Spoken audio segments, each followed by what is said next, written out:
Doctors don't guarantee their work, and hospitals don't guarantee patient safety, but we would love to. We really want to move there. And how do you do it? And best care always, once I understood it, I realized that this is the ladder that we are looking for to get on the roof.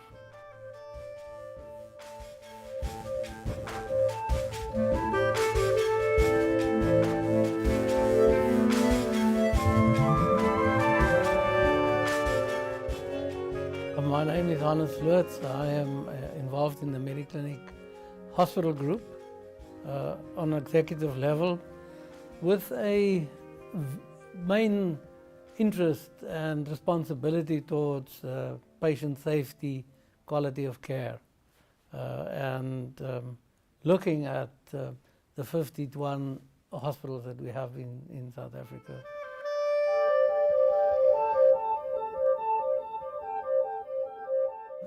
First of all, when I heard this best care always phrase, you obviously have the feeling that you, as a specialist doctor, know about best care and quality of care and all these nice words about evidence-based medicine and best care and all that sort of thing.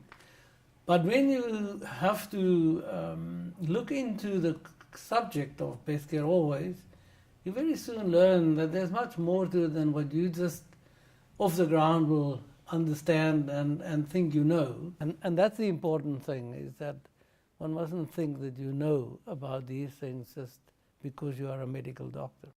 I only learned these things when I reluctantly and very reluctantly went to a workshop. A training workshop, 2 days training workshop on how to implement the bundles of the Best Care Always campaign. And having used the word bundles, that's something that one thinks, yeah, what I mean, a bundle, simple infection prevention bundle with 4 or 5 simple components. I mean, that's nothing for a doctor. What's that? It's doing the simple things right. I mean, just use a simple sterile technique when you put in a catheter, and that's enough. But soon you learn that that's not what it is about. It's much more complicated. It's much more intensive than that. I mean, I thought I'll just be an onlooker. I'll just go and be a representative, be an executive, just sit there at the side and listen, and after tea time, excuse myself and disappear. But very, very soon my interest was aroused, and I was part of the team next to me, and I carried on like they did, taking part in the essence of understanding what it is all about to implement Best Care Always bundles in a hospital. And soon realized that this is not a simple affair. It needs attention, it needs dedication, it needs training, it needs leadership, it needs help. You can't just go and do it quickly, tomorrow you have it. It's not a miracle. You have to make it work. And I didn't realize that we must be much more serious about talking about Best Care Always. We can easily sing the tune. It's not difficult. I mean, it's just a simple tune of Kauti, Klapsi, SSI, VAP. That's the tune. But to dance the tune, that's not so easy.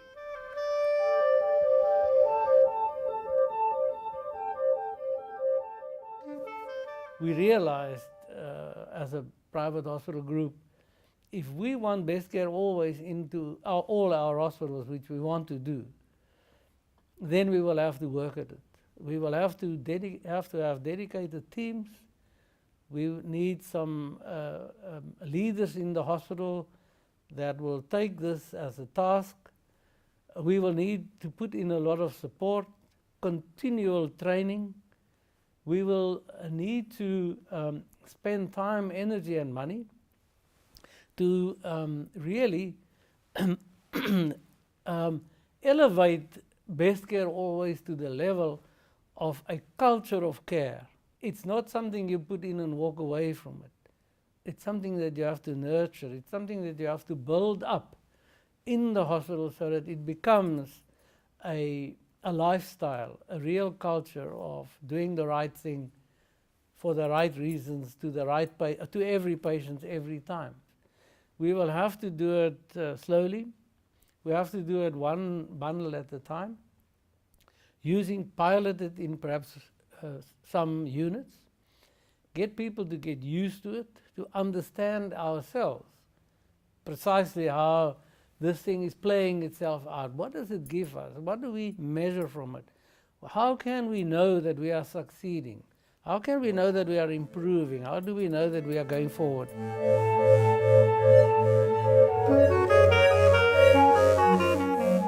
I don't think that one can really do anything about the 4 bundles, the 4 infection prevention bundles that we intend putting into our hospitals as a best care always campaign without proper training, without exposing yourself as an executive, as a person that needs to direct other people, exposing yourself to the basics and the training and the level of knowledge that you need to understand all the obstacles and the difficulties in what you're going to encounter. The one thing I had to learn is not to be too proud to be a beginner, and not to be too proud to learn from other people, especially sometimes from the nurses and from other workers. And learn from other people, learn from the people that can do it. Let them teach you how to do it, and eventually you become a champion. There's no other way. Only grave diggers start at the top.